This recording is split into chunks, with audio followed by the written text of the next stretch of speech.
Welcome to the Wolf Connection podcast. I'm your host, John Kalfa. Let's talk about some wolves.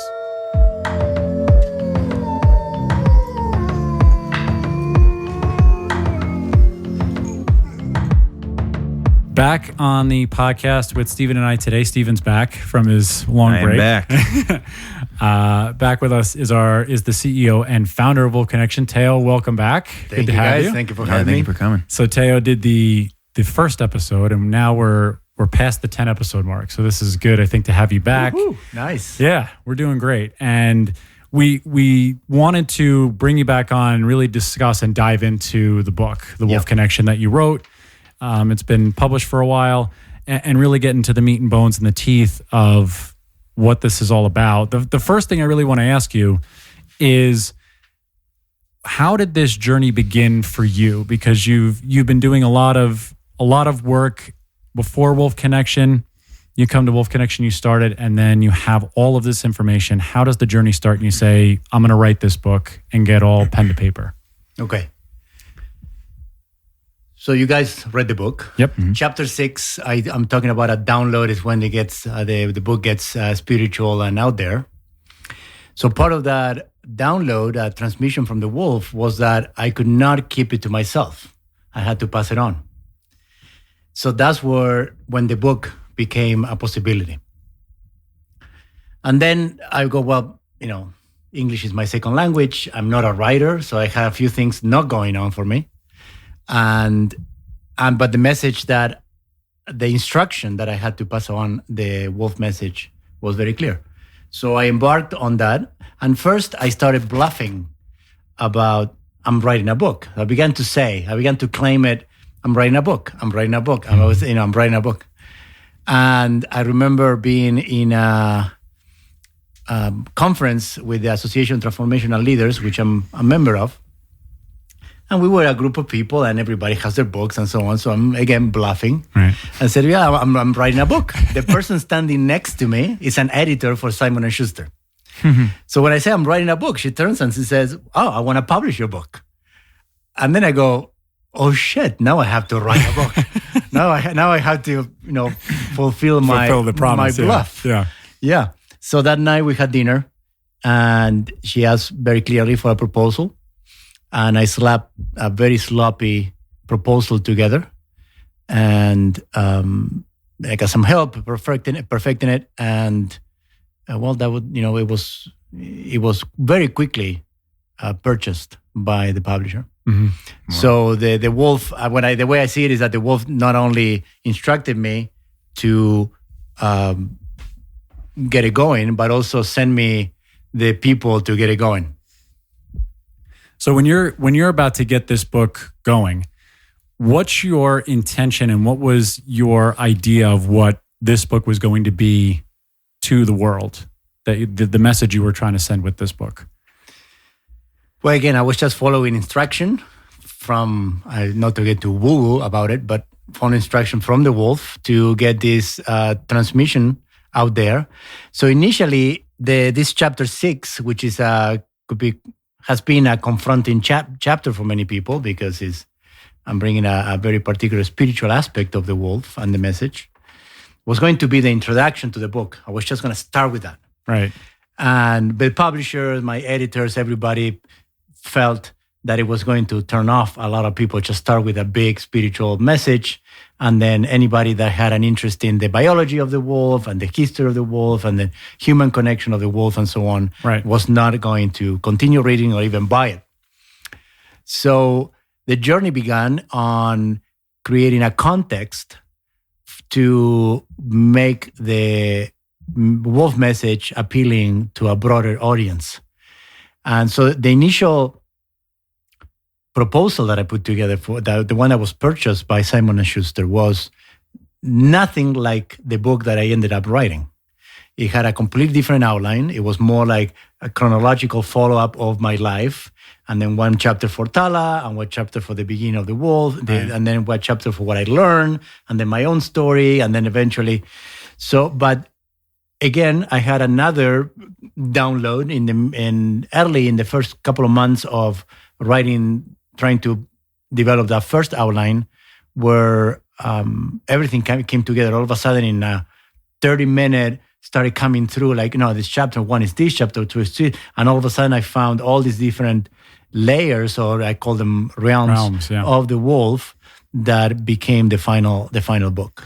So when you go through this process now, and what made you decide to do the realm instead of a chapter? I thought that was interesting because it's not your typical, chapter 1 through 10 or whatever it is. So it's a realm. So what was your thinking behind naming them realms of the wolf? Well, if you look at the book, it's really like 9 books in one book, right? 9 short books, because it jumps very dramatically from my personal history to the beginnings of Wolf Connection, and then it goes to the biology and the human-wolf relationship, and then and then to the mythology and rituals and all that around the wolf. So that's what all of a sudden I realized that they were not chapters; they were complete different areas of influence that the wolf had, and in many ways, I described it as the wolf has this multidimensional effect on us and ways in which you can talk to them. So I call them realms. So when you're getting these downloads in these increments, what is that like for you as a first-time writer to go through that challenge, and you're receiving this information, and what kind of a feeling is that when you go, oh, this is what it's supposed to sound like, or what it's supposed to be written like? What is that for you? What feelings and emotions come up when that was happening for you? Well, the process of writing the book was grueling. I mean, super difficult emotionally, mentally, and it builds a momentum. The first chapter took me 4 months to write. The last chapter took me 4 days. So something starts building, but the first 6 to 8 months of the writing process were tough. Yeah. Hours and hours sitting in front of my computer without a word written. Just trying to write the 2 or 3 sentences that I wrote and see what else comes, and nothing comes. And it's 2, 3, 4 o'clock in the morning, still trying to get something before I go to bed, and nothing comes out. So I feel like I wasted a day. I'm exhausted, moody, all these things. and the next day, again and again and again. Eventually, I got help. So I got a dear friend and colleague of mine, Naim Mures, to help me with the beginning of the writing process and how to think it through. And then a whole team came together. I hired a researcher, Sheila Archer, and the person that became my long-term editor and producer of the book, Patty Hall.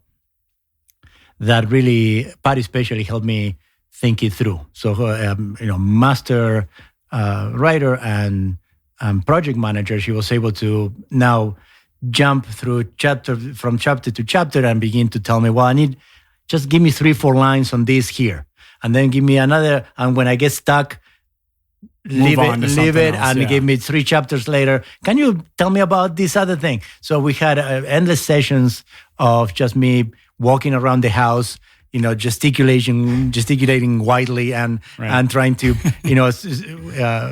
brain dumping on recordings and then transcripts, and then beginning to find, she gave me a writing process that was invaluable. I don't think I could have actually crossed the finish line without that. Wow. It seems as though it's such a process, and knowing you and being here for 4 years and understanding the amount of information that is transferred from the leadership team to all of the volunteers, and then all that information being transferred from the volunteers to the kids and the programs and the adults that come through the door. So for that to be, really the sole purpose is to get it on paper and be able to funnel that out into the world. I can see, I can picture you just as you were saying it, walking around the house and just saying, all right, I have a recorder in one hand and I have a pen in the other maybe, and you're just writing things. Like I picture you like on the wall, like writing on the wall if something came to you. And it seems like that was just a way for you to just get it out. So you have something there, right? Yeah, it was a whole lab process. I had whiteboards and I had papers all over and the recording. And I bought this dictation software that you just talk to the computer and it spits it out. The best they can. With my accent, it was a lot of endless mistakes. But and also I gotta say that anybody trying to start a book, a slower process you always recommend it. I mean, from contract signing, from advance to the book on the shelf on the bookstore was 18 months. Which is a super, speed way of getting, a book out. Especially when you don't have the book written in advance. It had to be written from beginning to end and then edited. That's the other piece that when I thought the book was done, then it had to go through Simon & Schuster. When it went through 3 or 4 rounds of the most ruthless editing process. At one point, the book was about almost 200 pages long the final product. So it came out at 300 pages. At one point, it was 500 pages. Wow. So the editing process began to cut everything. But sometimes were 20-page chunks of text that got cut out that I worked my butt off to write, right? So the good news is that, 80 pages of the next book are already written. But initially, it wasn't that funny. Yeah. It's funny as we look back on it now, obviously, but writing a book it's one of those things I've thought about so many times. Like it no matter how many creative arenas you are in or you have skills in, a book always seems like the farthest possible reaching thing to do. I mean, like identifying as a writer for me just feels like I imagine there's a lot of doubt sometimes about whether what the story that you're telling, whether it's worth telling or whether there's some substance there. Do you think that you picked and chose what you thought was worth telling, or do you think you just got it all out on the table and then someone else sort of weeded through that? Because that to me seems like I don't even know where I'd start. Yeah. Well, I decided what to talk about. Mm-hmm. At one point, I was a lot broader, the areas that I covered. So, and the 200 pages extra that were taken out, most of it was even deeper, spiritual, dreaming. I mean, it was getting a little bit too broad. So I understand why the publisher did that. Also, they have a formula, this big, they call them the big five. So Simon & Schuster and the other, global publishers, they have a formula. The book needs to have this many pages, needs to appeal to a broad audience. I mean, there's a whole marketing and advertising formula that they follow in order to have a product for them. For me, it's my life work. For them, it's a line item in a spreadsheet. Right. Yeah. Right. That has to meet their criteria. So sometimes, working with the big publishers has its advantages because it gives you clout, it gives you, a lot of credibility. But then not working with the big publishers and being able to it gives you a lot more freedom on what you want to write and how you want to write it. Now, in terms of, I guess I can consider myself a writer now. Yeah. I have a book. You have a book. It's my name on it. But the book for me was the result of me being both a storyteller and a transmitter or a broadcaster for a particular message that was coming through. And so for most of the content of the book, I really followed direction more than me deciding what's going to be. And you see, the book only has one chapter with a couple of stories about me. And the rest, I'm not even there anymore. It's about the wolves and the kids and the mythology and the indigenous tribes. Right.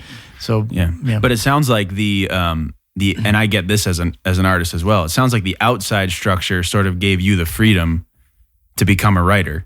You know what I mean? Like there wasn't so much freedom that you were, just ambient all over the place. Coming, the outside structure sounds like it helped to narrow down what you wanted to talk about, and then you were able to sort of just explode into that. Yeah, most definitely. Yeah. Most definitely. I mean, when you're breaking it down into realms, like you said, you're talking about, now we're talking about the kids and the programs and the wolves. What were some of the biggest influences when you're breaking out into these realms? When you talk about Tala in the beginning and the beginnings of Wolf Connection, then you dive into the programs. Like, were there any? I know the Willow story with the veteran, it was probably a big influence, but were there any one or two wolves that really, I guess, sort of guided you or helped you in the writing of this, that like in the teachings that were able to help you write this book in your past experiences? Yeah, well, most of the wolves that help with the writing process are in the book, right? So the ones with the stories. That's a good question. I find that the intention from the wolves was practicality. And I'm going to go on a big roundabout to answer your question. So go for it. So it's practicality. So what I meant by that is also the decision of the final realms was find ways for the reader not only to entertain themselves intellectually, but also be able to apply what they read in their lives, either by broadening by their awareness and their consciousness, but also by applying the wolf teachings and understanding. I guess through the book, I was trying to convey a holistic way of looking at things. I applied it to the wolf, but many times, all the topics, the way we learn in school is very focused, but life is not very focused. Life is holistic. Mm-hmm. But at the same time that you're applying what you learn about making a podcast, you're also addressing a number of other things, social things and emotional aspects, right, and personal history and so on.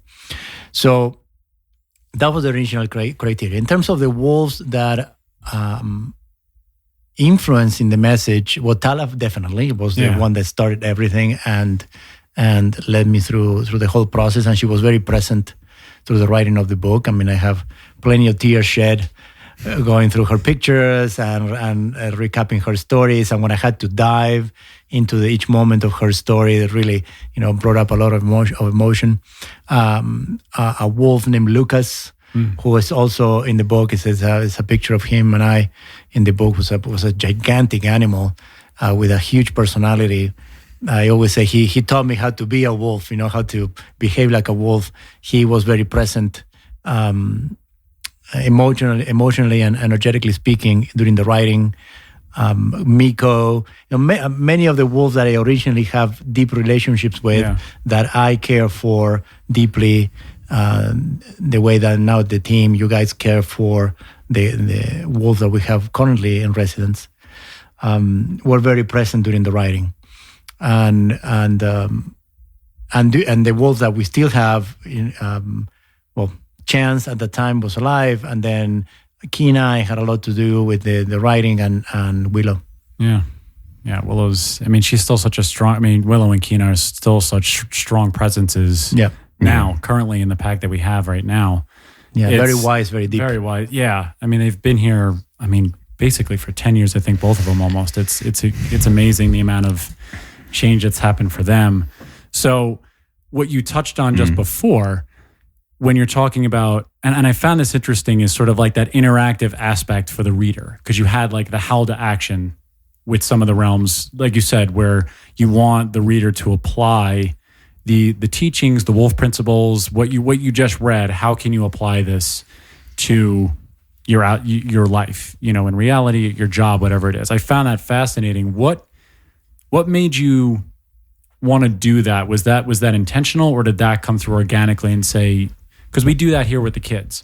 They come here, we give you wolf principle. How are we going to enact the wolf principle today?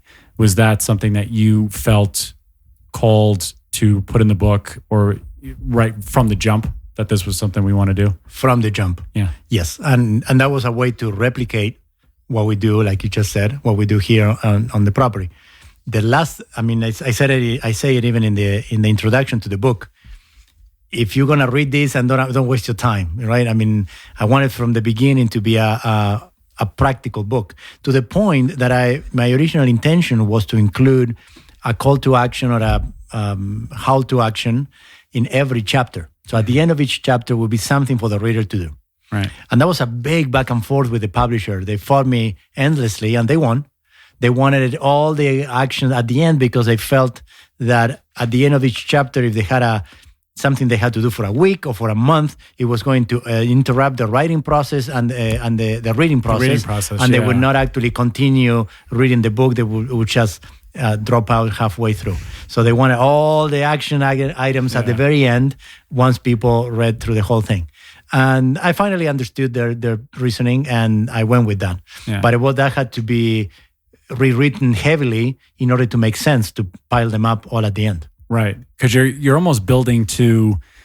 I felt it worked. I mean, I did. I mean, I read through it, and then I felt like you gathered all this information from the beginning of the book to learning about Wolf Connection, learning about the practices, and then you get to those how to actions, and you go, okay, I've read. I think it's probably 3/4 the way through the book is where the how to action starts, and then you're ready. And then you're ready, right? You know, you kind of like you're almost prepping. In a way, the reader to get to that point. You're sold in the... To be able to hear what's being asked. Hear what's happening. Okay, good. Yeah, that's what I So I guess they were right. Yeah, and I do think sometimes it is true, you know, when you're reading a book and it has a lot of these call to actions, which I personally, those are my favorite books to read, but it does slow down the reading process because I don't want to move on till I've gotten what's there, you know, and maybe it's better that way to be ready, to hear, to be ready to listen to what, you know, the call to action is asking from you. I feel like it worked. It worked. Could be. Yeah, my big concern was that statistics show that most people don't read through an entire book. Right. You know, people read the beginning, they skim through the middle, rarely get to the end. Yeah. So if all the action items, all the practical applications of the philosophy were at the very end, based on statistics, most people would never see it. We never hit the how to action. Yeah, right? But it seems like I'm getting a lot of positive feedback and people saying that they actually read it cover to cover, and the hows to action are very useful and so on. Yeah. Speaking of that, why do you? I hear that a lot from writers, creators in general. Just that a lot of publishers don't want the spiritual aspect to be up front. Why do you think that that's true? Well, as a society, we're still scared of it. Yeah. You know, we think, most people don't dive into spirituality unless it's, so it's not a spiritual book. It was a broad audience book. If you go to, Barnes and Nobles, you find it in the nature section because it has wolves on the cover, right? No one took the time to actually read the material to see that it's actually a lot more. Yeah. I mean, it covers anthropology and covers biology, it covers nature, covers personal development. Yeah. It's more of a personal development book, but they don't know where to fit it in the shelves. Right. I was going to say that, because it's a very wide, and it's not bad that it's a wide ranging, subject. Yeah. You hit so many different aspects in the book that you're right. It's anthropological, it's biological, it's nature, it's self. I don't want to say, but you're right. Development, it's personal development, spirituality. Yeah, spiritual. Yeah, and I think you're right that could be an issue or a problem, or it could be, a positive. Is that it can fit into all these different categories. I think that's something that I felt that I was able to hit multiple different things inside of the book itself. Did you feel that when you hit your stride? Let's say halfway through the process. So let's say at month 9, did you feel like you were hitting a rhythm at that point? You're like, okay, I get where this is going, and that, I'm hitting all the key points that I want to hit. Did you feel that at any point in time? I did. Yeah, I did. It was tough to, like I said, write so much more and then have to take it out, and it seemed like that's the way it goes. But it was my first rodeo, so it was emotionally heavy to begin to some areas. Some chapters that I wrote, I was totally attached to them. They never saw the light of day, right? So that process was tough, but I'm extremely happy with the final product. Yeah. What was the easiest chapter to write? Good question. The easiest chapter to write, and the hardest, maybe. Well, because of the way I was writing and how difficult it was, the first couple of chapters took me a long time. And the last chapter, the ones with the hows to action and the one before, it came out really fast. In terms of ease, I would actually say that chapter 6, the one that with the transmission, the wolf, the cosmic wolf, the cosmic wolf, yeah, was the one that started the whole thing. I had it already, the whole transmission. I had it written handwritten in my on my journal years before, so I had to go back to those notes, and that was an easy way to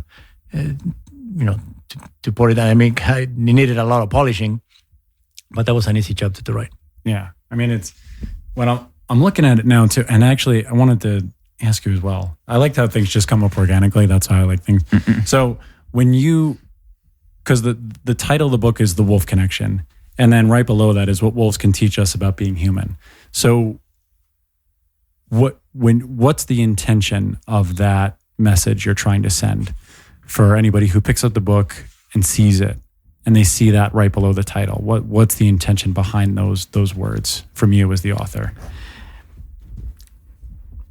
Well, what the book is trying to show is the ancestral relationship that we have with wolves for perhaps hundreds of thousands of years, and that the wolf as a being has affected us humans much more than we can ever realize. So that's why I bring the biological aspect, and then the human relationship, human-wolf relationship, and then the mythology and the rituals and so on. And then all that is being tested and proven here at the ranch on the programs that we do every day. So initially, I mean, I was tying myself in knots with the subtitle, the tagline for the title. So I was thinking of, lessons, ancestral lessons from wolf to humans, right, writing all those things down. Yeah, or lessons on life, death, and spirituality from wolves to humans, that kind of stuff. And it was getting darker and darker. And this actually suggestion came from the publisher, one of the from the marketing department. In fact, okay, they found that the different taglines that I was testing, they understood what I was trying to say, and they found a way to make it appealing for a broader audience and easily understood. Yeah. Right. And then this thing about being human is something that is trendy. So they thought, what wolf can teach us about being human was the way to go. And when they said it to me, and I said, yes, that's going to work. Yeah, the light bulb sort of went off, because it is a good tagline for me, because I see it and I go, oh, okay, this. And you're right, the amount of influence that we've encountered with this being on this planet for however, like you said, for possibly 100,000 years, and even just interacting with them on a weekly basis, personally myself, it's the amount of personal growth and the amount of change and the amount of, intention that they're asking you to do, and you have to get out of your comfort zone, and you have to figure out how you can be your best self through it. At least for me, and that's part of what I got, what I'm still getting from being here, and also, I guess it reinforces it by reading the book. Yeah. Is just understanding where you're coming from doing this for 11 or 12 years already, which is insane. When you look back on that and you look at what you did with the book, what feeling did you get when it was done and it was published? What was the overall feeling you got once it was done and out of your hands and it went to go and be published? Oh, it took me months to believe that I wrote a book. It took a long time. And then the first box arrived with the first round of books, and I open it and it's my book in it. I'm like, wow, I guess I wrote a book. That's okay. It took a moment to sink in. Back to what you're saying. Ultimately, I mean, there's a whole book of words here explaining how the wolves affect us and influence us. Ultimately, they are deepening our presence. They are broadening our capacity and deepening our presence. And that shows in every area of our lives. It's not a direct psychological effect. It's not a direct emotional even effect. Our our energy capacity and depth gets expanded, and with that, the sky's the limit.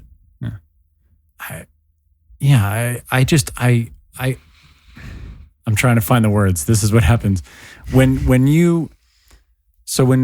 somebody picks up the book and they're looking to read it. What if you had any words that you want somebody who's going to listen to this and say, I'm going to go and check out this book? What's the overall invitation that you want to invite people to when they read this book? What do you want them to? I don't want to say what you want them to get out of it. What's the invite? Like when we invite the kids or adults to experience this, visit to the ranch and visit with these wolves, we're going to invite you to dive deep into yourself and maybe get to some uncomfortable places. What's the invitation you have with the book now that it's out there? But the deepest invitation is to explore one of the greatest influences that we've had as humans on this planet since the beginning of humanity till today, that is hugely overlooked and misunderstood, and that can bring a lot of light on why humans are the way we are today. So I believe it's a deep dive into there's another book. What is the book? This anthropological book, very successful, *Sapiens*. Yes, it's a history of humanity, and then how we were conquerors and this and that, and how through our history. So this book, it needs to be sitting next to it, because the piece that books like that have left out. There's a non-human centric way of explaining how humans are the way we are. All the other books explain it in a human-centric way. Yeah. Right? Which reflects the human way, me, myself, and I. So here I'm explaining humans in a non-human-centric way. And through the eyes of a wolf. Through the eyes of a wolf, and arguably the biggest influence we had in our evolution. What?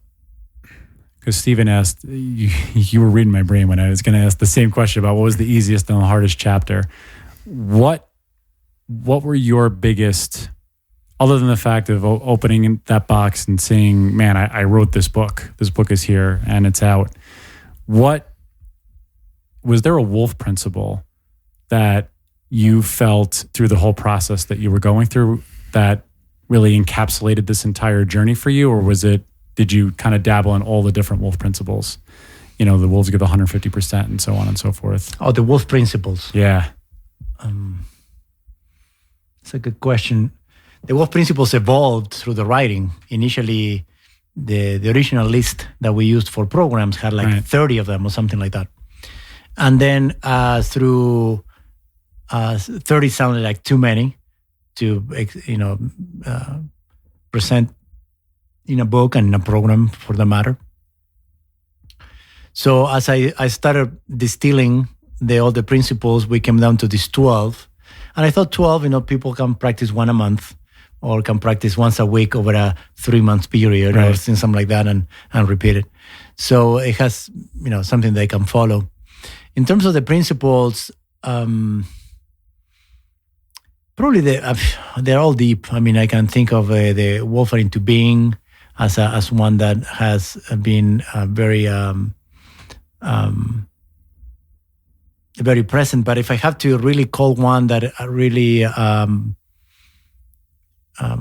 affected me through the writing process, was the one that reads that wolves know how to lead and how to follow, and in order to lead, they know how to follow first, right?